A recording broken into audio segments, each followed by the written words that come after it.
I've listened to Good at Falling by the Japanese House for years. And I listened to it once yesterday. Welcome to Spin It.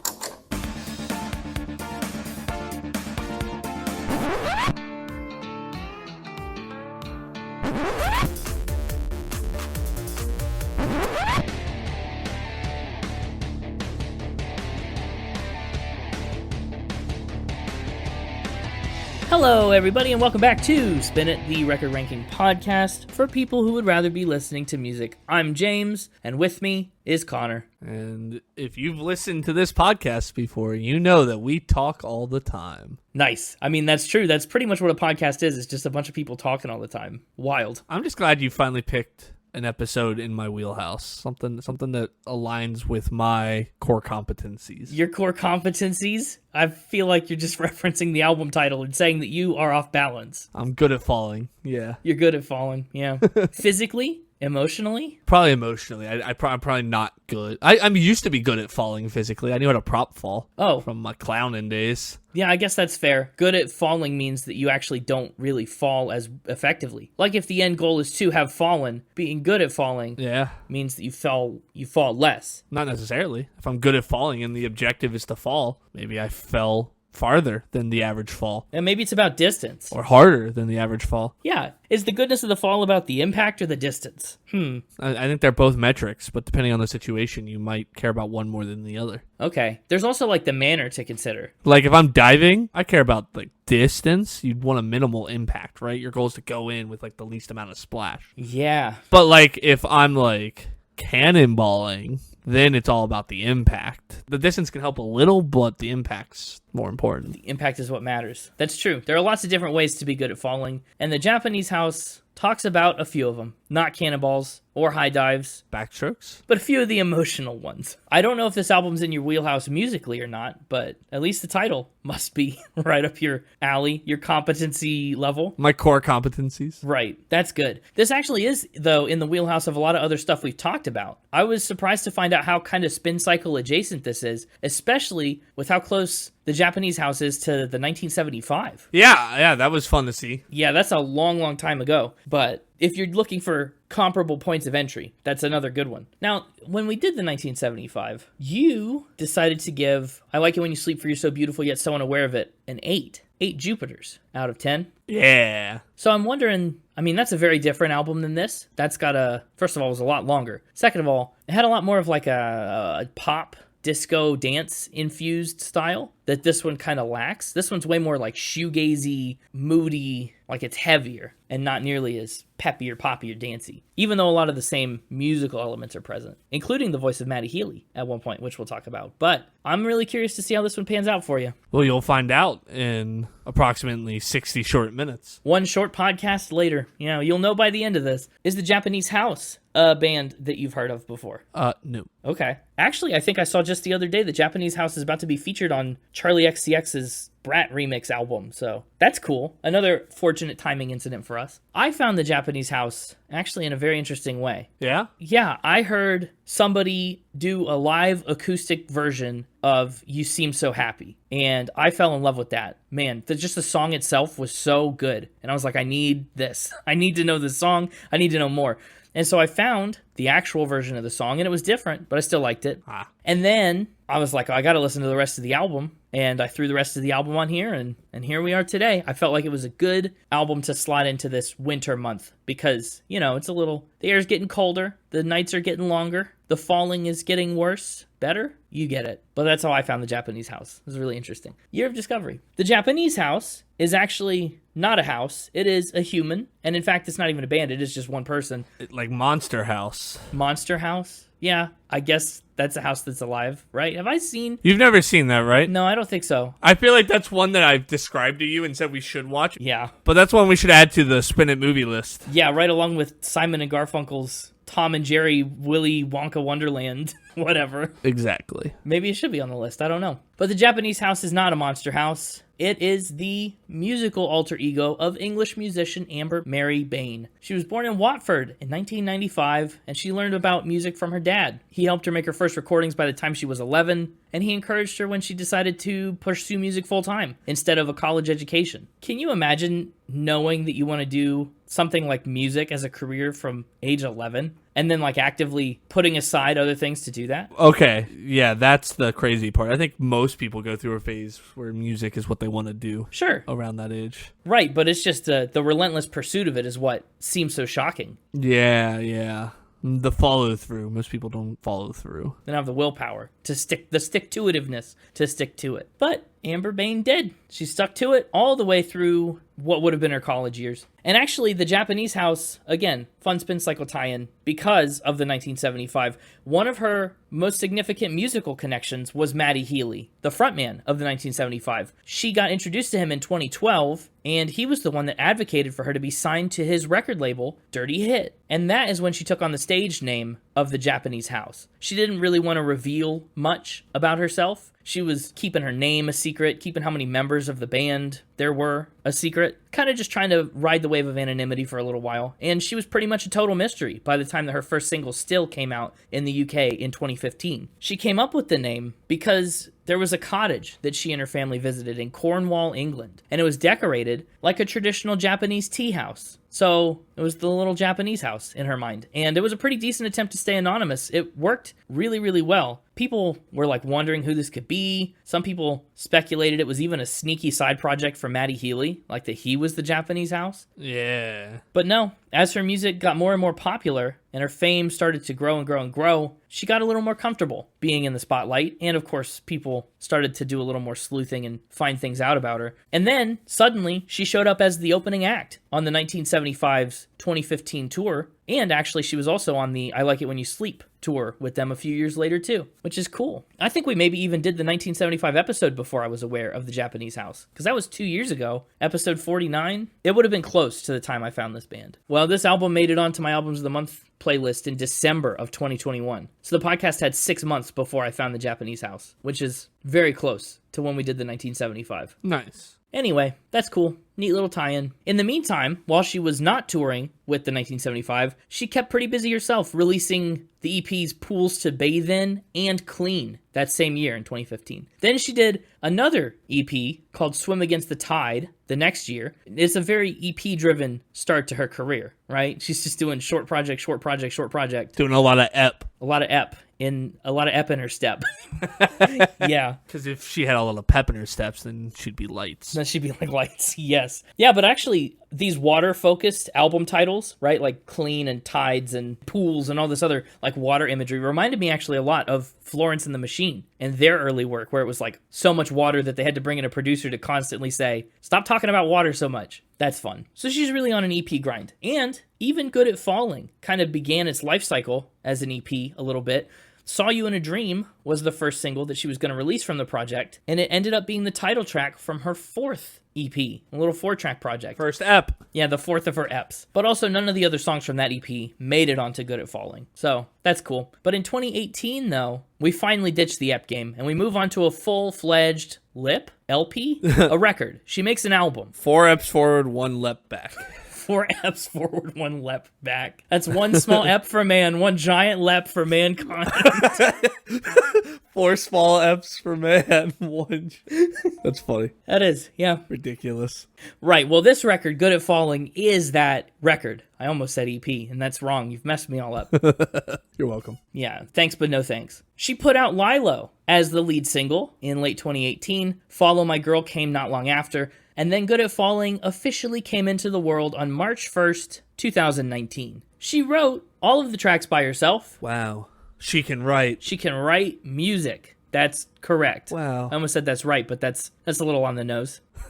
That's right. She can write. She writes right. And she enlisted BJ Burton and the 1975 drummer George Daniel to help produce the record. And even, like I said, got Matty Healy to sing background vocals on Far Away. Or, depending on how you interpret those spaces, Faraway. A little clunkier. Faraway. What's that spell? I can't spell. Oh. I think I would say the Japanese house, her sound is kind of like if you took the 1975, broke their hearts a little more than they already were on I Like It When You Sleep, and then slowed it down roughly 150 to 200%. That's pretty much what you're going to get on Good at Falling. Her major influences that she cites include Brian Wilson of the Beach Boys, Frankie Valli of Frankie Valli and the Four Seasons, and a lot more. She's been compared to a British indie pop band called the XX, a band that I am slightly familiar with. If you've familiarized yourself with my ranking list, you might know that. And that's a surprising comparison to be made, I think. But she describes herself as a modern day, more depressing ABBA. And I wonder what you think about that comparison. As an ABBA fan yourself. When have I ever said I'm an ABBA fan? When you brought Take a Chance on Me, I hear no counter-argument. Anyway. I kind of can see it. Okay. I don't think I know enough ABBA to be an accurate judge. Dang. Just go watch the... Don't tell me to go watch Mamma Mia. I know. I wasn't going to tell you to watch Mamma Mia. Okay. I was going to tell you to watch Mamma Mia 2. Oh, to Mama, to Mia. I don't even know. What is Mamma Mia 2 called? Here we go again. Is it? Something like that. Why not? It's part of the song. Well, I said that, and then I didn't trust that that was right. You gotta have faith in yourself. I don't. Oh. Well, there you have it. At the end of the day, Good at Falling got pretty positive reviews, and it charted at number 6 on the Heatseekers albums, and number 23 on the vinyl album charts in the US, and across the pond in the UK, it made it to number 64 on the albums chart. Over there, they call 64. Its Metacritic score is a pretty nice 82 out of 100.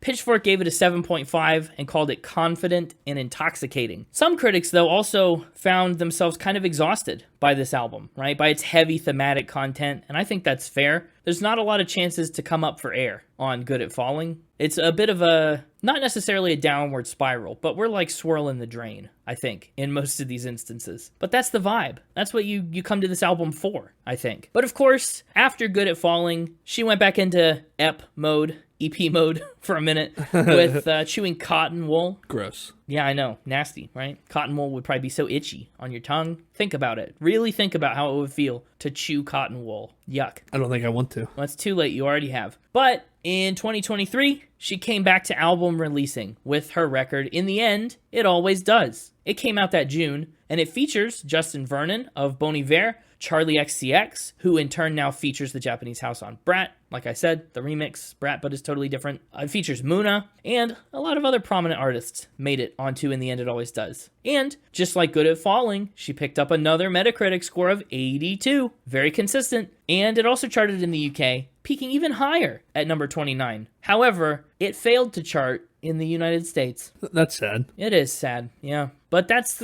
what's in the Japanese house so far. That's where we're at. 2 full-length albums and 8 EPs over 9 years, and still going strong. Her latest release was this past June, a single called Smiley Face, but it's a colon close parentheses, right? That's a very difficult single to describe to someone. Colon parentheses, the new Japanese house single. How about that emoticon? You're an emoticon. I'm a colon smiley face. Dang. Yeah. She does have some awards and accolades, but, she's still a newer artist. One for whom I would project that the best is probably yet to come. So the awards list is a little bit short, but boy, it could grow pretty fast if you keep an eye out. So keep an eye out. Right now, the Japanese house has been nominated for a 2024 Ivor Novello Award for Best Song Musically and Lyrically for Sunshine Baby, which is a single from In the End It Always Does. So that's cool. And now it is time for Connor to vacate the Japanese house briefly. Go sit in the yard, on the porch, maybe just upstairs. You can stay where you are, really. I don't know. It's time for the Mixtaper to come in and play some Factor Spin about the Japanese house. It's a scary week this week. No, we're out of Mixtober, so shouldn't be that scary. Well, that's a good point. We're well out of Mixtober now. We're in No Spin. No, we're not doing this again.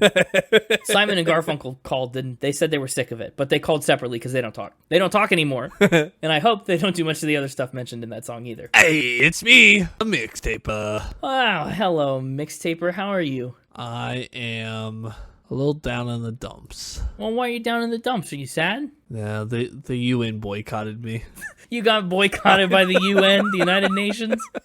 Wow. Yeah, but not for apartheid, luckily. Thank goodness. Yeah, I'm sure it was for something a little more chill than that. It's for all my dastardly deeds. Oh, naturally. Just because I'm the world's greatest supervillain doesn't mean I'm a bad guy. No. And I don't think the UN gets that. No, they don't. Maybe I'll write them a letter and ask them to unboycott you. Yeah, I had to promise not to make any more money from... Oh, wait. Do you know what the problem is? Unboycott and UN boycott are the same word. So I don't know how I'll make this happen. Oh no. Oh no. Oh no. Don't mess up your spacing. Maybe that was just the mix-up. Maybe they were trying to unboycott you. Oh. Yeah, and see, it just got a little turned around. Hang on, I got the letter right over here. Hang on. Oh yeah, it says unboycott. There's no space. So it's not UN boycott, it's unboycott. You've been unboycotted, reinstated. Thank goodness. Wow. Whew, that means, wait, does that mean I can start getting paid for this podcast? Have you not been this whole time? Well, I mean, only when I win and in the form of student loan repayments. Oh, well, that's... A real salary would be nice.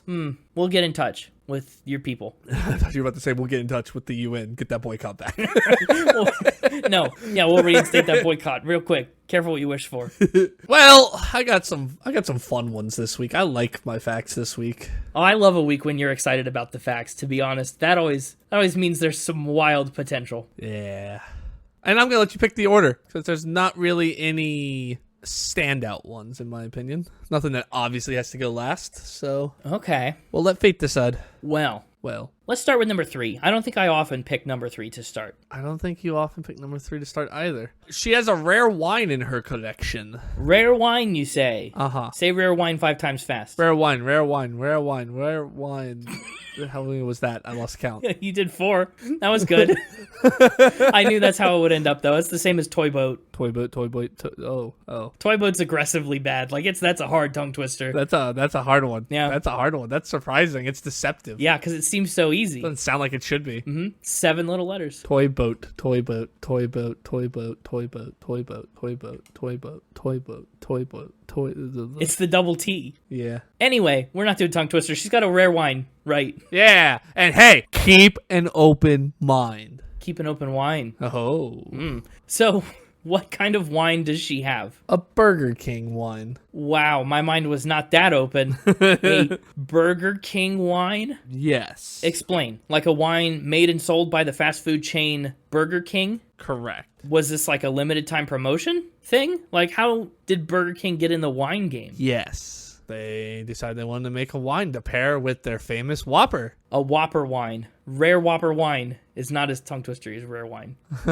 Well, what's it taste like? I mean, has she tasted it, or is this like a display wine? You know what I mean? Like, we're letting this one age. No, it's a display one. It's her prized bottle. I thought you were going to say it was her, like, all-time prized possession, and that was going to be just so unreal. Like, yes, come on down to the cellar. This is my prized possession. A 1990, this feels like it's from the 1990s. I don't really know when the Burger King wine happened, but it feels like it's from, like, 1993 Pinot Grigio Burger King Whopper. It's a 2015 wine. 2015? It hasn't even been aged 10 years yet. Just a baby. I guess I don't know how long it was aged. Well, hang on. How long was it aged before? How do you age wine like you do other alcohols? I don't know how wine works. You and me both. We're in a little over our depths here. How do I buy the Burger King wine? Is this like specific Burger Kings that sell it? Well, you can't. It's gone. Yeah, I know it's not around now, but when it was around in 2015. Oh, it was exclusively in England as a promotional celebration for 40 years of the franchise. Oh, interesting. In that area. I guess in England. That area, all of England. Yeah. Well, Kanye tried to open all those British Burger Kings and failed. This is our third, I think, Burger King fact in history, by the way. Oh, wow, really? The first one would be Kanye West gifting Kim 10 Burger Kings that he never opened. The second one is BB King promoting the Egg Witch, first thing of your day. Oh, that's right, yeah. BK and BB have it your way. Then this would be the third one, Burger King wine, which is so wild. How much did they sell? 400 bottles. That's it. How valuable is this then if it's that like rare and exclusive? I think the eye is in the beholder. The eye is in the beholder. You know what they say. That's not what they say, is it? No, beauty. Beauty's the thing that's in the eyes of the beholder, but the beholder, yeah, usually does have eyes. Yeah, beauty. And as we all know, beauty is what determines value. Right. Well, this Burger King wine doesn't exactly sound beautiful. Well, hey, it looks nice. Sure. What about the rest of her collection? How many wines does she have that this is like the prized one? No idea. Oh, how long has she had it? And again, why? Does she like Burger King? They probably went fast. Well, you see, it was not only meant to complement the Whopper, you know, and bring out those extra notes and flavors, but also enhance its flavor. Okay, well, I feel like you're trying to push me down a little rabbit trail here. How does the wine enhance? It was aged in, look at that, answered our own question. It was aged in flame broiled barrels. So like to match the Oh, to match the Whopper scent, they had smoky Whopper wine. Yeah. Oh man, I definitely believe this is real, but did she do it? can it be about the Japanese house? To decide, keep an open mind. My mind is open. I think He's thinking with that open mind. I'm gonna say this is a spin. And he's going with spin. I really considered going truth to this, but Well, you can't go truth. That's not an option. okay, I really considered locking in fact here, but I just don't think. He doesn't think. He's not keeping the mind open enough, audience. You lock in spin for me? Go ahead. I just don't think I can keep my mind that open. But yeah, I'm gonna lock in spin. I've warned you to keep an open mind, and I knew you wouldn't. You went down the mind hole of, oh, I just heard about this wine and wanted to talk about it on the podcast, didn't you? That's exactly why you've gone spin. Not exactly, but that's definitely no small part of it. Yeah. And I know every time I accuse you of doing that, you're like, I don't do it that often, but sometimes you do. Yeah. I have warned you, because this is indeed a spin. Okay, thank goodness. And I absolutely just got a targeted article about Whopper wine and went, ooh. Whopper wine and went, ooh? I bet that's probably a minimal reaction to Whopper wine. I bet most people go the opposite direction and go, ooh. Yeah. It actually was exclusively in Spain. Oh. And they only had 40 bottles to celebrate the 40 years, and you had to enter a contest to win it. To win the Burger King wine. So is it out there? Could I buy it now? Well, I mean, it's just if someone kept it, didn't drink it, and is selling it. Somebody maybe, potentially. Can I Google it? Apparently, the first ever location for Burger King was in Spain. Really? The first ever Burger King was in Spain, huh? That's what this article is telling me. Oh, no, okay, it's not where the first one was. This is saying back when they first opened their first locations in Spain, they had wine on the menu to attract the Spanish people in to try Burger King. Okay. And so that's why they then made a Burger King specific wine to celebrate 40 years. Of Spanish Burger King with wine. Yeah. You got to get up pretty early to get a fast food themed wine past me. Apparently I didn't get up early enough. No, you slept in. The problem is you woke up early today. I did. Normally I would have been fine. That's true. I got up earlier than you, and that, maybe I'm more tired. Well, you didn't get up earlier than me. Well, that's true. I didn't go to sleep. Maybe that's the problem, actually, now that you mention it. Well, that's fact number 3. I like that. Maybe I should start with fact number 3 more often. But now you only have 1, 2, and 4 left. I know. Let's back it on up to fact number 2. Ooh, I thought you were going to go with 4 because that's the third option and what's left. Oh, I just keep continually picking 3, but I can't once I get, 1 plus 2 is 3. Ooh. So you're going with 2? Yeah. She has a unique style of dreaming. Dreaming? Oh boy, is this about lucid dreams? What's her unique dream style? Does she have the Fantagram dream where her teeth fall out of her head? Yeah, I guess you would call it. Yeah, they're lucid. Okay. Well, what's she dream about? I mean, before we get into style points. Everything from weird sex dreams to dreams about dying, specifically normally in car crashes. Morbid. You know, whether it's being in a car crash, being hit by a car. Sometimes she dreams that she's just sleeping. But they all come to her in weird formats. Weird formats for a dream? Yeah. Was she like dream of herself as an MP4 file? Well, most people, when they dream, they're just themselves in their dream, or they're like from like the third person point of view, like watching themselves in the dream, right? That's kind of the two styles I think most people have. Yeah, that makes sense. All of her dreams are her laying in bed reading a book about her dream. That is a weird format. So she falls asleep and reads her dreams in text. She reads her dreams. Wow, that is unique. How long has this happened, and is it every night? Like every dream? All the ones she remembers. Interesting. What a nerd. No, I'm just kidding. Yeah, she would be sitting there reading a book, and then she could see all the writing on the page. Like, it was like from that third person point of view, apparently, where she's like watching herself read a book, but can see the words on the page. Mm-hmm. And then she's like reading along with herself, right? Like, oh, what am I reading? And then as you read it, it's like, I died in a fiery car crash, or did this weird sex thing. Right. Interesting book, yeah. It's like she's reading the transcript of her dream. Like a dream journal, but it starts in your dream. A literal dream journal. Yeah. That's wild. Is this common? Do other people have this? Or, I mean, you called it a unique style of dreaming. I think that's probably just related to the norm. I don't know. I guess, yeah, I called it unique, but that's mainly because I've never heard of it. Me either, but I haven't heard of any other kinds of dreaming at all. Like, outside of of lucid and non-lucid, reading a dream. So when she sings the song, perhaps, I saw you in a dream, she's talking about a book. Oh, yeah, I guess she would be. Talking to the book. I read you in a dream. Yeah. Yeah, it should be I read you in a dream. Yeah, I think actually, somehow, I kind of believe this. I don't know if it's true for her all the time, right? I think she probably has some normal dreams. How else do you end up with a song like I Saw You in a Dream? Because she saw somebody in a dream. It's true. It's real. But maybe some of her dreams are in book form. So I'm tempted to say that it's true. But what are you going to say? I think I'll say fact. Going with fact. Yeah, it's not a very confident fact lock-in, but it'd be really cool if this was true. And I don't know. It seems plausible enough. Well, this is a spin. Well, you don't hit any home runs if you don't take a swing. Could have swung spin and still hit the home run. Well, that's true, but that's not the metaphor I was trying to make. Yeah, I mean, she has had this dream before, but that's not her go-to dream format, as you rightfully kind of surmised. Yeah. So then I was right. Yeah. That she has dreamed in a book. But then you locked in the wrong answer. Well, you got me there, but that feels like a minor technicality. I'm going to read about this tonight.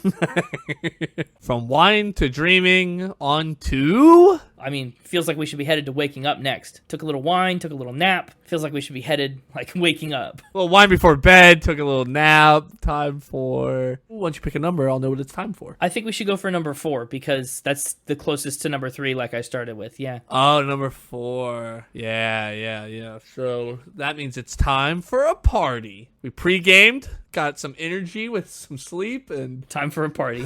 time for a party. Okay, what kind of parties do you throw in the Japanese house? Let's see, she has the kinds with plenty of party tricks. Because she has party tricks for days. Party tricks for days, that's a long time to have party tricks. You could probably cover a couple parties with those. What kind of party tricks does she do? Pythagorean cups? Talking about politics. Oh, that's not a trick. That is party, though. That's actually a very different interpretation of party tricks than I was expecting. So that's the whole idea of politics, is tricking people as part of the party. Party tricks. Party tricks. Other words, campaigning. Yeah.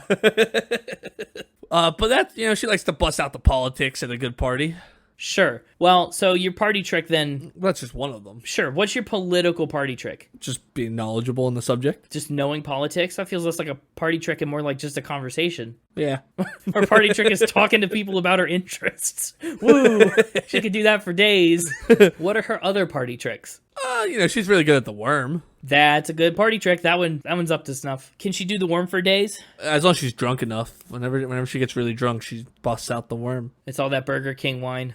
So she does the drunk worm. She talks about politics. What else we got? Hip-hop dancing. Hip-hop dancing. That feels like it goes right in line with the worm. Sure does. Maybe some pop and lock. Yeah. And if all that fails, I mean, she can twist her arm all the way around, so that's fun. That's a party trick. Yeah. I don't know why we started with talking politics. That doesn't feel like a party trick. Even compared to these last, like you had 3 other decent examples. You could have just probably cut the one.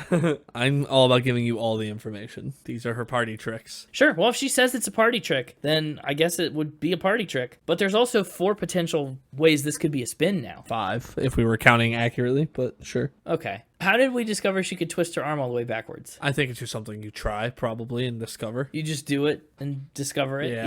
Yeah. Well, I think this one may just be a fact. Again, I feel like I should say spin. There's so many ways it could be wrong. But why would you include all of those things if this isn't a thing that she said? I'm unknowable. I know, and unfortunately, so is the right answer to this. At least for me, for the next couple seconds. I think this is... Locking in fact? Yes. No. No? You kind of said yes, which would imply then you were locked in and then tried to change your mind. Right. But I guess I'll allow it. Are you saying no? Are you saying yes? What are we doing? I can't say yes or no. I have to say fact or spin. I'm going to say fact. I'm going to stick to my guns. Okay, he said yes to locking in fact, said no immediately after, and is now settled on yes to locking in fact. Correct. This is a fact. Oh, man. I was really close to not believing it. The politics one is really, that was the key that unlocked the whole thing. In an interview, they asked her, so you got any fun party tricks? And she went, I got an A in politics in my A levels, and I didn't even revise. And I don't know what any of that means.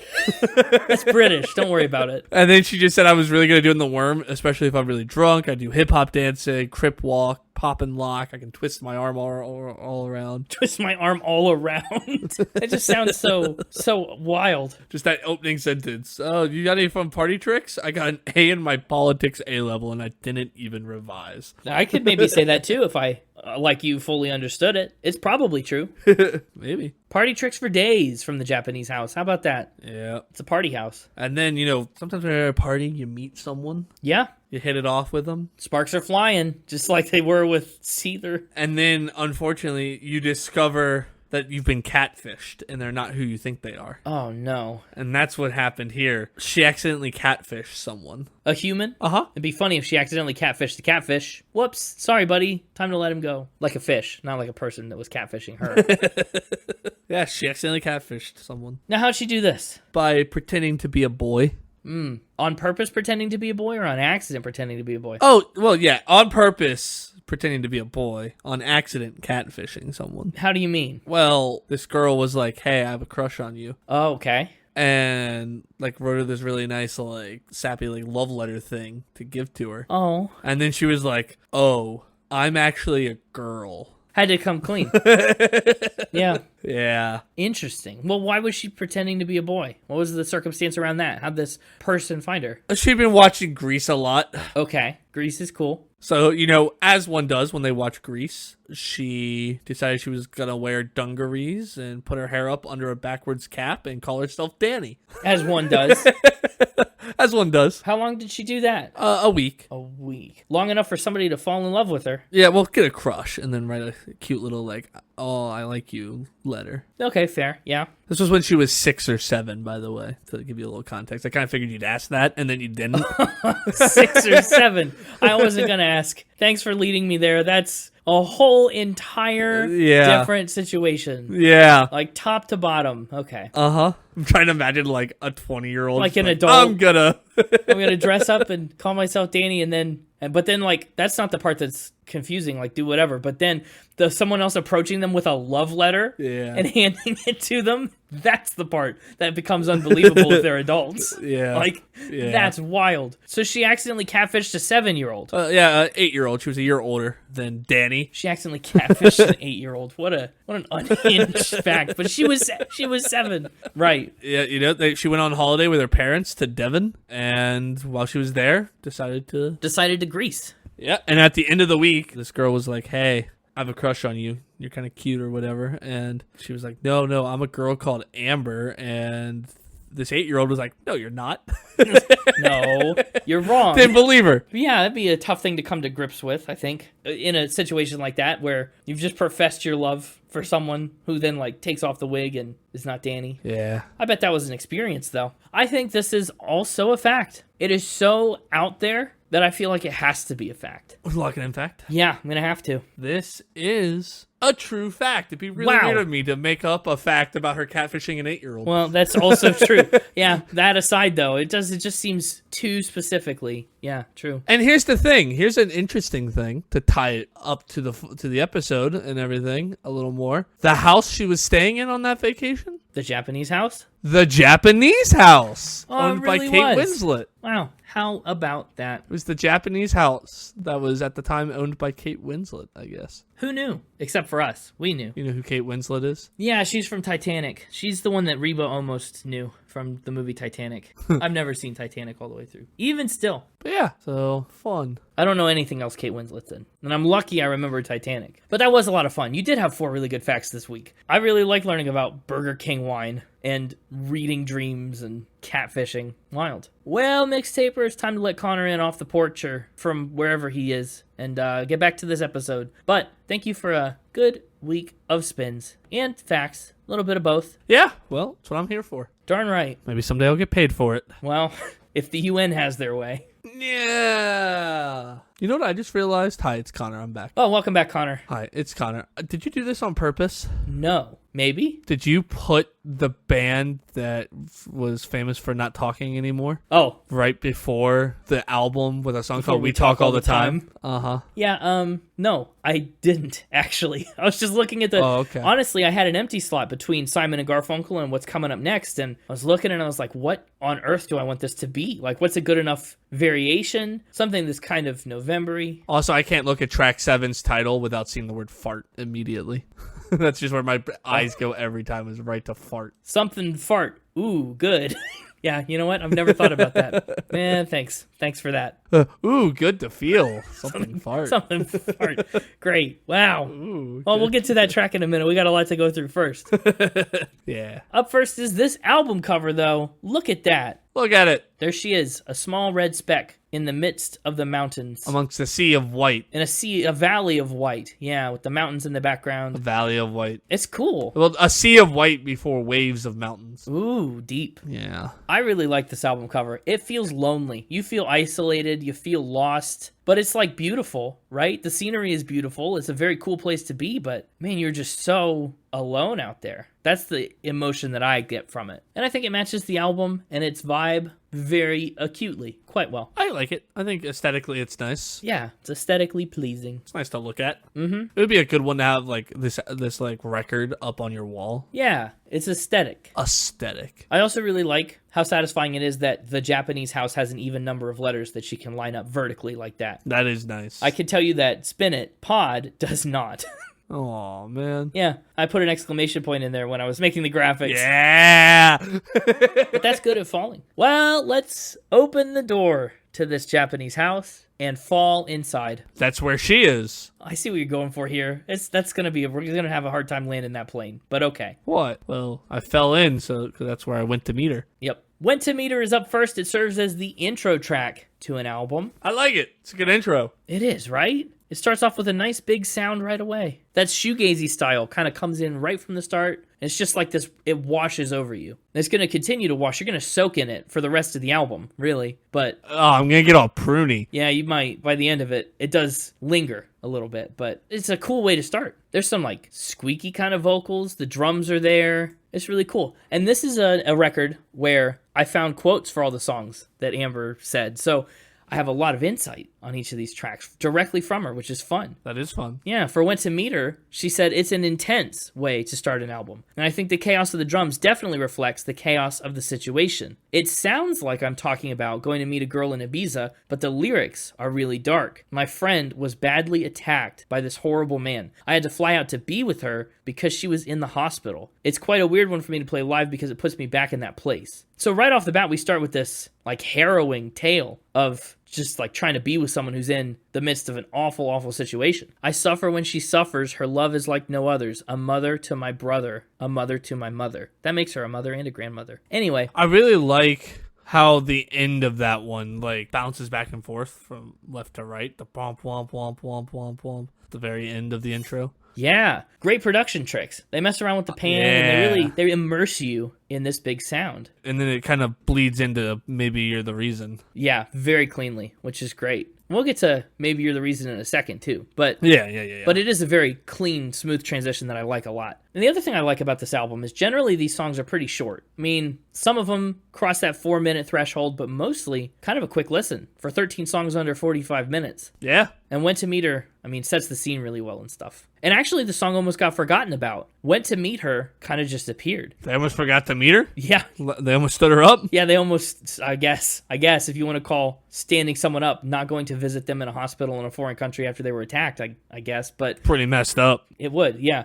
Amber said, I had never taken hallucinogenics before, but one night, me and BJ, who was her producer, she said we did mushrooms and ended up writing a song while absolutely out of our minds. We then completely forgot that we'd even done it, and it wasn't until we were out in Brussels finishing the album that BJ was looking through files and found this song. We'd lost all memory of it, but we liked it so much that it's now the intro to the album. So Went to Meet Her. Wow. Yeah, they wrote it unconscious, shoved it in a drawer, forgot about it, and found it. And that's the only reason we get it here. Wild. That's pretty crazy. Yeah, it is. Like, imagine if we did a podcast episode and they just forgot about it. Yeah, just we had it somewhere on my computer. Like it was just there, saved and ready, and just forgot. Good grief. I can't imagine. Yeah, I agree. But you're right about that smooth transition. Again, we bounce right into track number 2, Maybe You're the Reason. The third single from the album, and one of my personal favorites, if I do say so myself. It's got a lot more of a rational beat to it. After Went to Meet Her is chaotic and drummy. I mean, Maybe You're the Reason really locks into a rhythm for the first time, and I like that. Yeah, and it's good. It's a good rhythm. It's got a good drive to it. She said it's about being depressed and realizing there's no meaning in anything, which is, I mean, largely what the verses tackle. She looks around her and says, is there a point to all this? Are we just living for the feeling? Like, what am I focusing on? Am I watching my weight? Am I looking for something to make me happy to fill a void?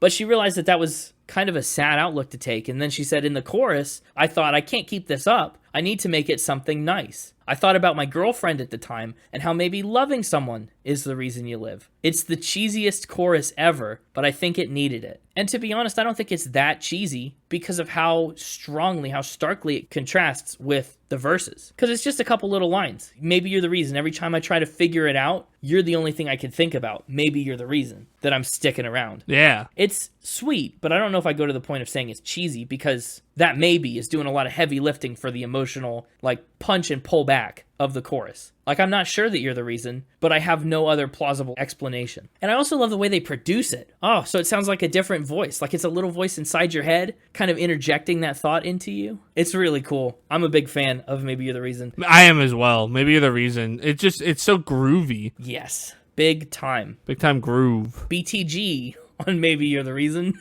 And it just sounds so good. There's some little instrumental fills in there. This is, I think, exemplary of almost everything that I like about this album is on Maybe You're the Reason. I agree. I think Maybe You're the Reason, like, is a good, like, if I had to show one song from this album to somebody to tell them what this album is going to be, Maybe You're the Reason is what I would show. Yeah. I think there's probably about 4 of them, maybe 5 that would be decent, but Maybe You're the Reason is pretty standout as like every aspect rolled into one. The emotion, the sound, just the flow, all of it. All of it. But we follow it up with what I think is another really strong track, and one of the ones that most lyrically intrigues me. We Talk All the Time, the 4th single. And I'm fascinated by this one because of the way that it slowly shifts and changes. Uh-huh. It's such a cool, I mean, not even a chorus, just the intro to the verse. We don't touch anymore, but we talk all the time. Like, we've lost the degree of intimacy in this relationship, and it's like not come to a standstill yet. It slowly eventually does. But for now, we still talk all the time. There's an emotional connection where there's no physical connection. Can somebody tell me what I want? I keep changing my mind. Which a lot of the times is backwards. Is it, you think? I feel like a lot of relationships will devolve into just physical.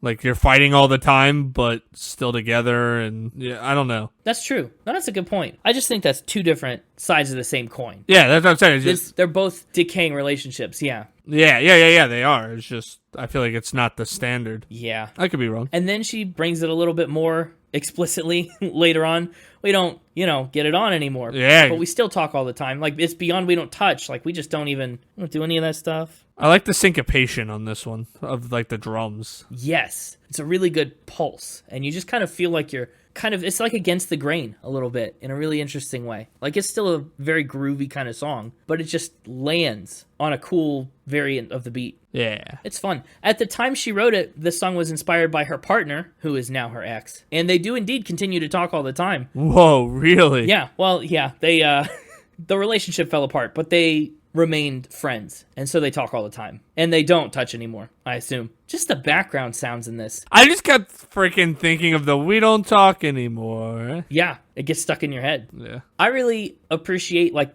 just all the work that goes into the soundscapes of these albums. Soundscapes. Such a fun word. Yeah, I think the Japanese house especially, with just like the vibiness of it, it's like a soundscape. You're just in this landscape of sound, if you can imagine.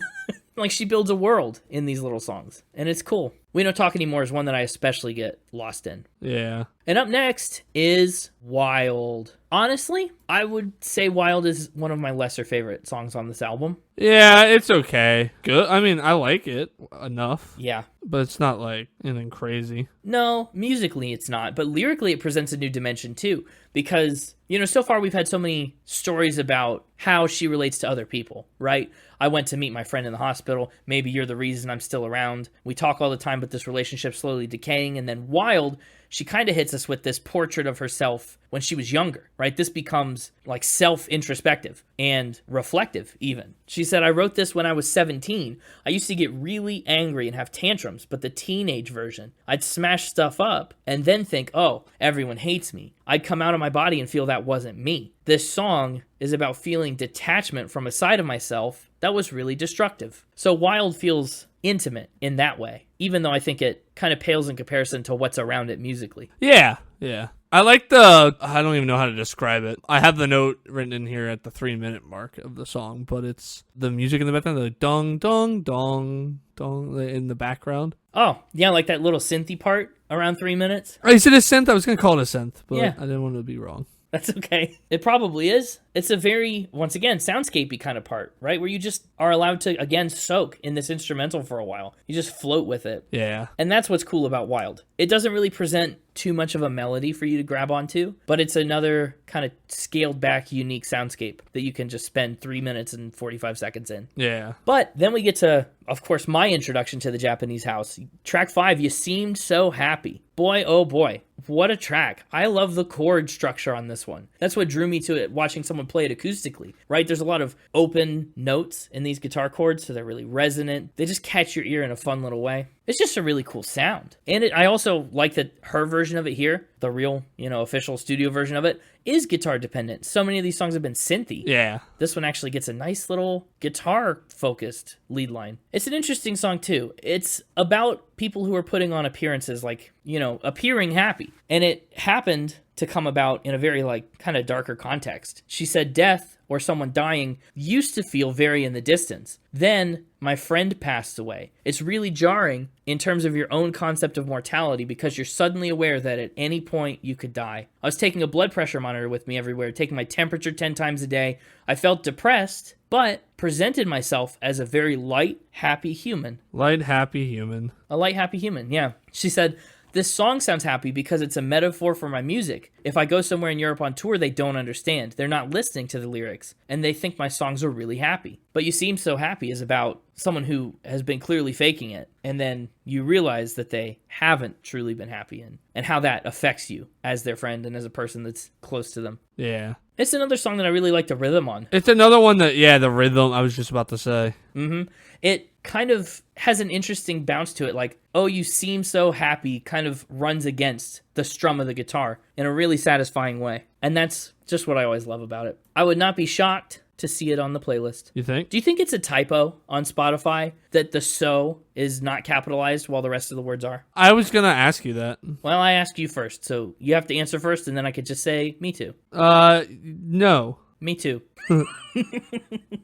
But how do you follow You Seem So Happy, huh? How do you do it? Oh, I don't know what you're going for there. How you going to land that plane? I was going to say you follow You Seem So Happy with Follow My Girl. It's just a literal answer. That plane landed fine. I don't like it. Right. You don't like it you don't like it the song, or you don't like it the way that I landed the plane? I don't like the way that you landed the plane. I see. Well, the song itself is the album's second single. Did you like the song? I did. Well enough to be a second single? I liked it. Did you? Of course. Oh, okay. About half of the songs on this album. No, less than half. I would say 4 or 5. I've lost track. They didn't make my personal playlist. Follow My Girl is not one of them. So far, the only 2 that we've talked about that didn't make my personal playlist are Went to Meet Her and Wild. I wonder if you could figure out what the rest of them are. We'll see. Can't believe you didn't put Went to Meet Her on there. Yeah, I didn't. I don't know. Maybe I just wasn't resonating with it at the time. But as for Follow My Girl, she said, I wrote the lyrics for this track in Wisconsin, where I was recording the album. I was there for 2 months. It was just me and BJ Burton, the producer, in the middle of nowhere. Didn't really leave or speak to anyone for 2 months. And I would go to this small house down the road from the studio and write lyrics on my own. So this song, I guess, was written in a sort of isolation that almost mirrors the album cover, which is cool. She did steal some of the ideas from a friend, though. She lifted them. She said it's my flatmate, bandmate, and friend who is in his own project called Fake Laugh. And the entire chords of the song for Follow My Girl are made up of his vocals. She said he asked me to do a remix of one of his songs, one of my favorite songs called Kinda Girl. I was just fiddling around with his vocals and made these really weird chords out of them, and then, probably quite wrongly, stole them. So you can hear back there, I mean, that's the voice of her friend. Chopped up, mixed around, being remixed. Huh. I think Follow My Girl is a mid-third song. Yeah, I think mid is an accurate assessment. I mean, it doesn't make my top 3 or my honorable mention, so that means it is in the mid-tier. Right, that's true. A 4-4-4 split. A 4-5-4. Right, running a 4.54 on this record. But I think it's solid. I don't think it... No, it's solid. I don't think it's bad in any way. It's just kind of... It just, because of what else is here, it ends up in the mid-tier. Yeah, and it is smack dab in the middle of the record, too, which means we've been through a lot of it, and we know there's still a lot of it to come. But what's to come? Go on, say it. Is something far too good to feel. Oh, I thought you were going to do the fart thing again. Okay, good for you. That's character development. I thought about it, but then you said go for it, and I was like, I don't need your permission. Oh, well, you had it. I don't know. You didn't need it, but you could have done whatever you wanted. Something fart. Ooh, good to feel. It's a quieter song for sure. A ballad of sorts, and it gets a lot more sparse than the rest of the songs, right? This is not the sweeping soundscapes of most everything we've seen to this point. It's a little more scaled back and smaller scope. Part of that is because of the recording situation. Amber said, "This was recorded in my bedroom. We added some strings, live drums, and re-recorded the vocal, but everything else is from the demo. It was written in a couple of hours, and after I finished it, I found out that my friend died. It's a really old song, but I didn't work on it because it reminded me of that day too much. Now I love the song, but it's the one I've listened to least." So that's a lot of heavy emotions to tie to this song, and I'm sure it'd be a hard listen. But I'm impressed that a bedroom demo can get a little touch up and sound so good. Yeah. Love that. The string part is actually really compelling too. I really like the way that builds the song into more of a crescendo through and through as time goes on. It's neat. Let me ask you a question. Go ahead. Have you ever heard of a Lilo? Never heard of a Lilo. I know a pretty famous Lilo. Yeah, that's the one with the alien. It's a dog? A weird dog? No, you don't know her like I do. It's an alien. I'm pretty certain I would know if my dog was an alien. Your dog was an alien? That's not your dog, it's Lilo's dog. And the word's not even Lilo. In this hypothetical, I was Myrtle, who has an alien dog. Okay. Right, thanks for clarifying. Yeah. We're on the wrong island. Lilo, that's Hawaiian, but Lilo is British. British? Yes, that's right. It's British slang for a PFD, a personal flotation device. Oh. Like a life jacket, like a life ring, a lilo. So you go floating like a lilo in a pool. You're drifting in a sea of water. I see. You do see. But when you see, make sure to have a lilo nearby in case you need saving in the sea. It is, I think I already said it, but I'll say it again just in case I didn't, the lead single from the record, and it's about Amber's relationship with musician Marika Hackman. And once again, much like We Don't Talk Anymore, it is about falling out of love, because the two of them were together for 4 years before they parted ways in 2018, right about the time she was writing for this record. She said, "One of my best friends 5 years ago called me up when I was in a state of total heartbreak and said, 'I've met somebody and you're going to fall completely in love with them.' Quite quickly, this became entirely true. Lilo is a song about that relationship and how she was everything I needed at that time, and how to me, her every moment, paired with her approach to life, seemed as serene as the image of a Lilo floating across a swimming pool." And it's apt, I think, to call somebody that comes along and saves you from a heartbreak your lifesaver.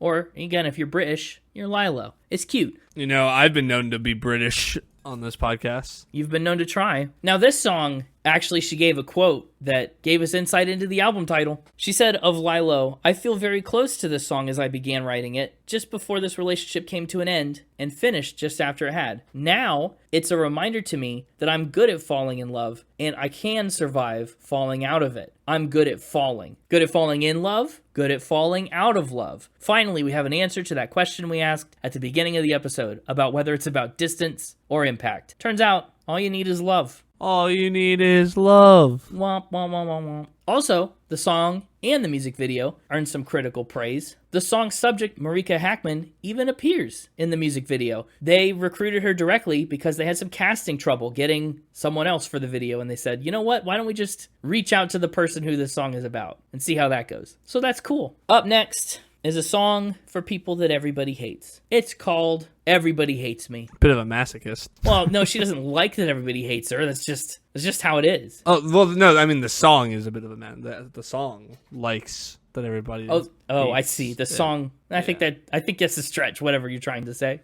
I'll just be silent over here. Why is that?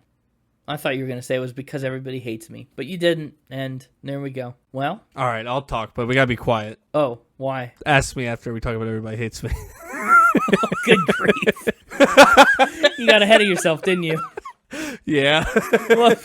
Well, and we're crashing planes all over the place. Everybody hates me. Yes, indeed. I'll ask you about that later. She said that this song is about me being really hung over for 2-3 years. Every day, waking up with that feeling of everyone hates me and I've ruined my life. Yeah. You're just hungry. Hungry? No, not hungry. That's what it is for me. Whenever I get like that, I go, wait, did I forget to eat lunch? And the answer is usually yes. Everyone hates me and I've ruined my life. When was the last time I ate food? Yeah. Yeah, this isn't like that. This is like waking up in the throes of addiction and self-destructive behavior. And Oh. So more like, everybody hates me. I've ruined my life. When was the last time I had some heroin? I don't know what drugs specifically. I don't want to speculate, but Yeah. But yeah, I mean, roughly that's the sentiment. At the time she wrote it, she said, I thought almost jokingly it's a hangover anthem. Now, it's really sad for me to look back, knowing I spent so much time hating myself because I couldn't stop drinking. I felt alone for that entire period of time. Sounds like you don't have to speculate. It seems like it's spelled out right here in this quote. Yeah, that's true. She said, I did stop drinking for a while after I wrote that song. I need to stop drinking again. So it's just a song about that spiral, you know, as you go through substance abuse and the emotions that go with it. Musically, it's also in my lower tier. Yeah. Maybe everybody does hate the song. Oh. Maybe you were onto something. But you know what song everybody apparently hates more? It does have fewer plays. Well, it's the reason I was trying to be quiet, but Did I wake her up? you woke her up, so that's why I was able to start talking. It didn't matter anymore. Sorry, I didn't realize Marika is sleeping. Yeah. Well, Marika is sleeping is track 10, and if she's already awake, we might as well talk about it. So if she's already awake, we might as well make it so she can't go back to sleep. Right? Yeah. Oh, you're up? Good. Stay that way. Marika is sleeping. Amber said, my girlfriend, Marika, of course, was asleep. She was really ill, and I was napping next to her. Bold move. Napping next to somebody ill. Yeah, you could get ill yourself. Sleep ill. Yeah. She said, I dreamt this string arrangement. But did she read the book of the dream? No, she must have actually dreamt it. This is another one of those instances where I was like, it's probably not true all the time, but I bet she's done it once. I was thinking of like this and saw you in a dream and stuff. And I should have been right. You and I both know I should have been right. The Mixtaper was kind of mean about that one. I don't know. I'm kind of on the Mixtaper side. He very clearly answered your question with all of them, and then you chose to lock that in. Yeah, that's true. The whole reason the Mixtaper exists is for you to be on my side, but okay. Well, I normally would be, but, you know, when he's right, he's right. Sure, he's got some points. That's all. He's got some good points. That's all I'm saying is he's got some good points. We should hear him out. Right.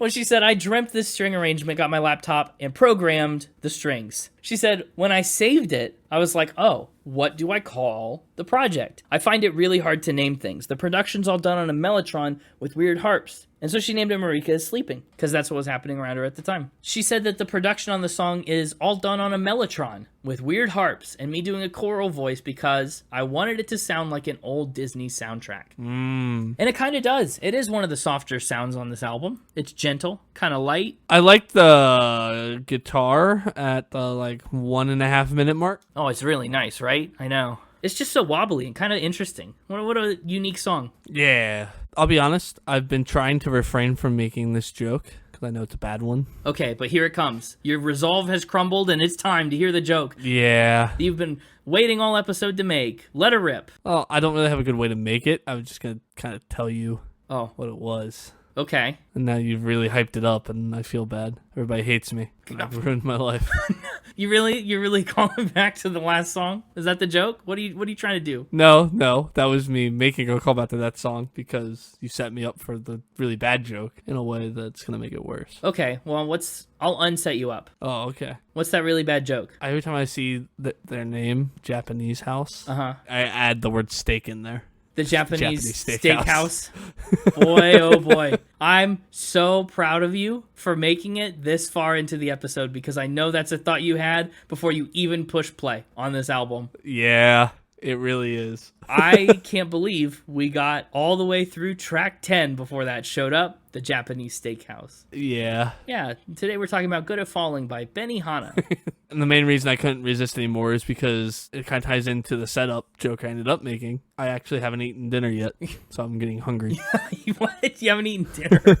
No. That's what you're so mad about. Everybody hates me. Yeah, everybody hates me. I've ruined my life. Wait, I haven't eaten. Yeah. Told you, it always ends up being the case. I suppose so. Well, let's talk about worms then. We can keep on moving, and then you can eat. Ooh, yummy. No, don't eat the worms. I read a book about eating those. Don't. It's a whole can of worms. Don't eat the worms. Wow. I really like Worms too. Worms has this really cool kind of like backward sound to it where the synth kind of hits quietly and then swells into its main like punch. She knows how to do a mean worm at parties. I've been told it's a party trick she could do for days. Maybe this song is about her doing the worm at parties. Yeah, I don't think so. But boy, it just is so good. Only a day old, but I know what love is. Invest yourself in something worth investing in. I just like the style of this one, especially the drums. Really propel Worms for me. It's another nifty little groove. And another one of my absolute favorites from this record. Worms has a lower play count, but I really dig the vibe of it. Nice. Did you say dig because it's about worms? Yes. That means no, but I'm going to take credit for it. That's okay. No shame here. I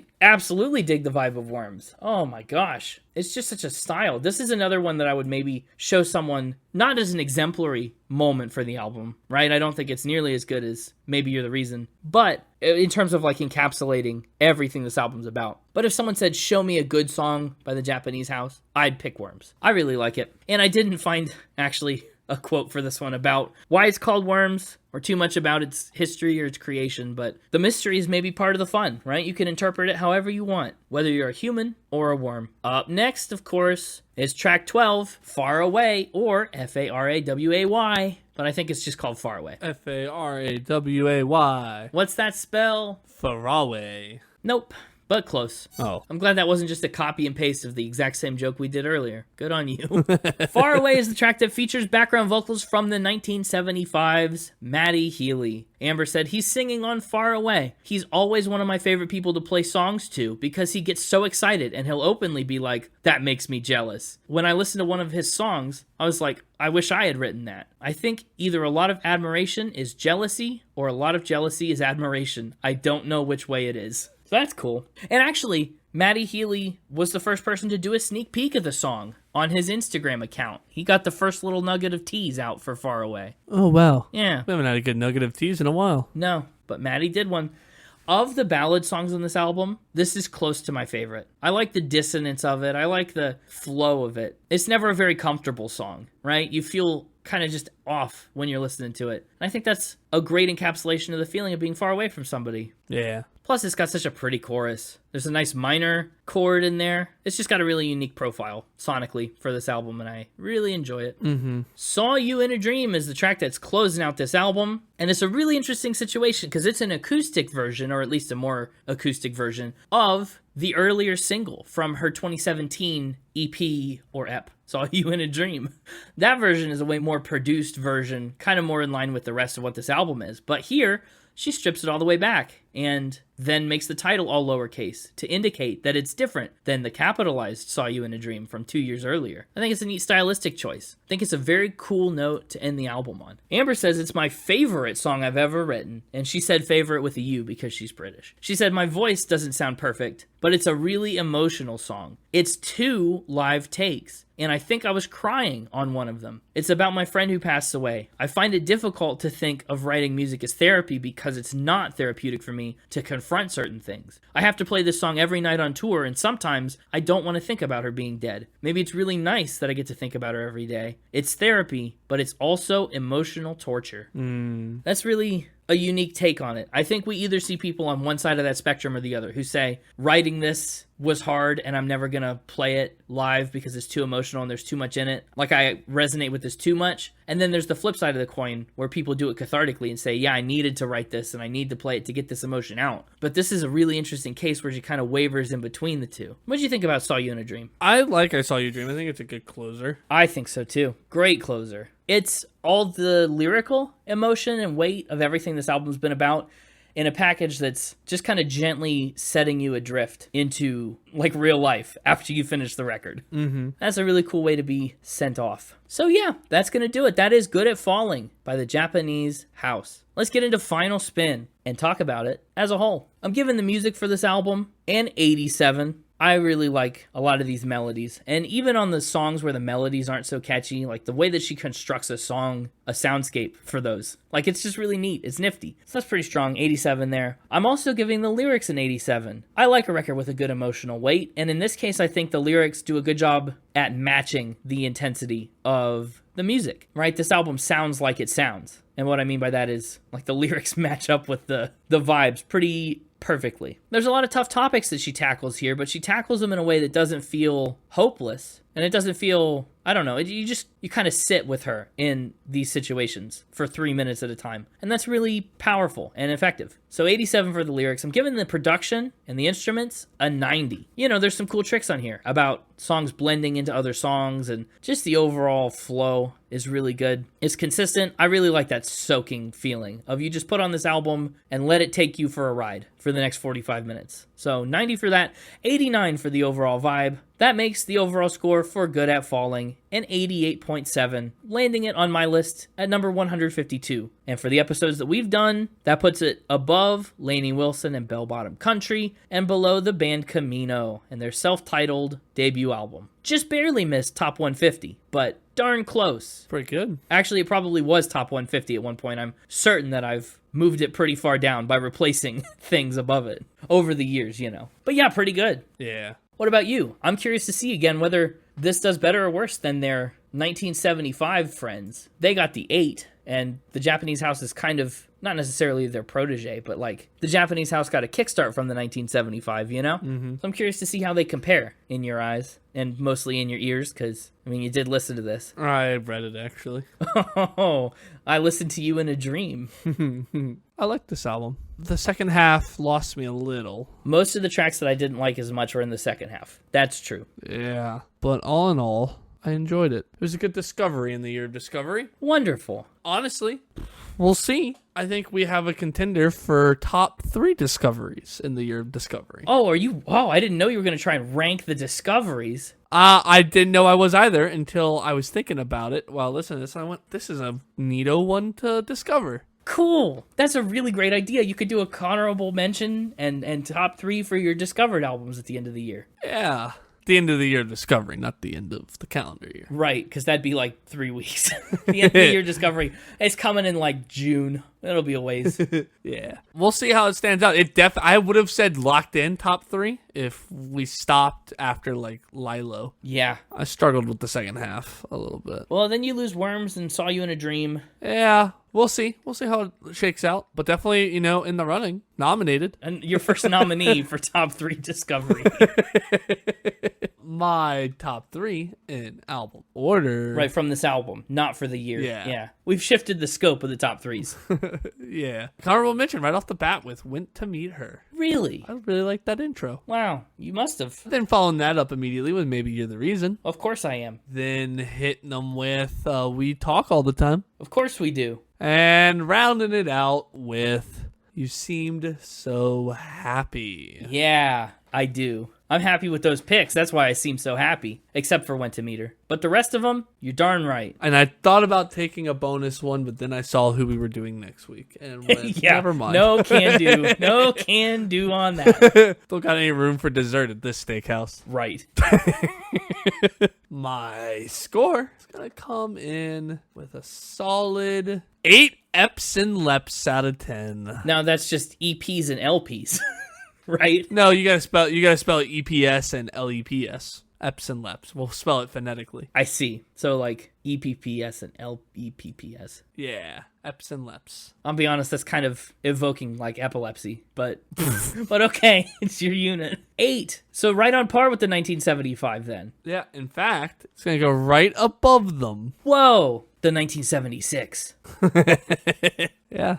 You asked at the beginning of the episode. I said you had to wait one short episode, and here we are. And the answer is barely eked it out. Barely. Eked is such a good verb. But they sure did barely eke it out. Look at that. And that's really fun. Then I have also 2 units next to one another that are Ole Oles and Eps and Leps. Ole Oles and Leps and Eps.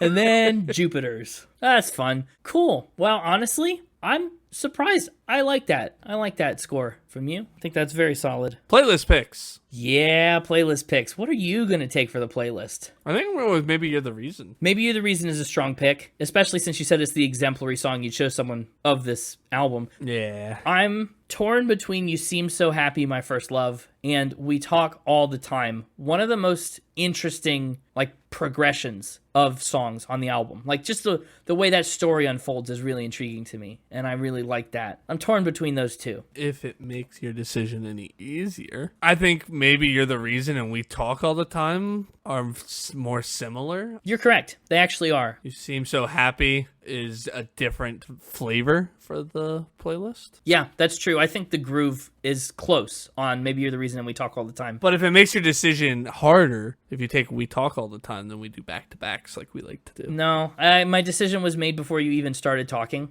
I wanted to hear you out. You know what? I'll just be silent. No, not this again. No. Marika's still awake. We're almost done. Yeah, she's giving me dirty looks. I think she's tired. She can sleep after the episode. I'm taking You Seem So Happy. But there you have it. There, indeed, you have it. We came, we read, we judged. We did judge. That's right. We read in our dreams. Sure. Yeah. Well, if you want to be back here next week, we got another album for you, and boy, is it a doozy. Boy, did I take a lot of notes, and boy, oh boy, did I take It's gonna be a long one. I took a lot of notes. I took a lot of notes. So we'll have a lot of fun facts. I definitely gotta make sure I eat before that one. Please do. Please do. Man, is it the real life? This is just fantasy. We'll see you next week, but you gotta, before you do that, if you want to stay up to date on all things Spin It, find us on social media at Spin It Pod Official on Instagram, at Spin It Pod on X, and of course, on the web at our website, www.spinitpod.com. Tune in next week to hear Connor say something silly like this. And your teeth are kind of like a xylophone, which is a percussion instrument. And that's the least of his problems. And it gets sillier than that. Hey, you. Me? You listening right now. I am listening to you right now. Everyone else is going to listen later. Tell a friend that you'd share a nice glass of Burger King wine with about the podcast. That's right. Tell your friend over a nice glass of Whopper wine.